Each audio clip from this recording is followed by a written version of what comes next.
পারিবারিক সহিংসতা অধ্যাদেশের খসড়া নীতিগতভাবে অনুমোদন করেছে উপদেষ্টা পরিষদ। সেই সঙ্গে জাতীয় ক্রীড়া পরিষদ অধ্যাদেশ 2026-এর খসড়া চূড়ান্ত ও প্রাণীজাত পণ্য সংঘ নিরোধ অধ্যাদেশের খসড়া নীতিগত চূড়ান্ত অনুমোদন পেয়েছে। প্রধান উপদেষ্টা ডক্টর মোহাম্মদ ইউনূসের সভাপতিত্বে উপদেষ্টা পরিষদের নিয়মিত বৈঠকে এসব অনুমোদন দেয়া হয়। পরে সংবাদ সম্মেলনে প্রধান উপদেষ্টার প্রেস সচিব শফিকুল আলম উপদেষ্টা পরিষদের সিদ্ধান্তসমূহ সংবাদ মাধ্যমের সামনে তুলে ধরেন। বৈঠকে 11টি বিষয়ে সিদ্ধান্ত নিয়েছে উপদেষ্টা পরিষদ।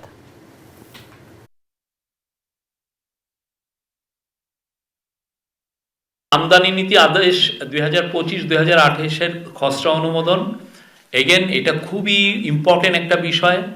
আপনারা জানেন যে অনেকটা আমরা কতটা রপ্তানিতে বেটার করব সেটা অনেকটা নির্ভর করে হচ্ছে আপনি আমদানিতে আপনার কতটা বেটার আপনি পলিসি করছেন।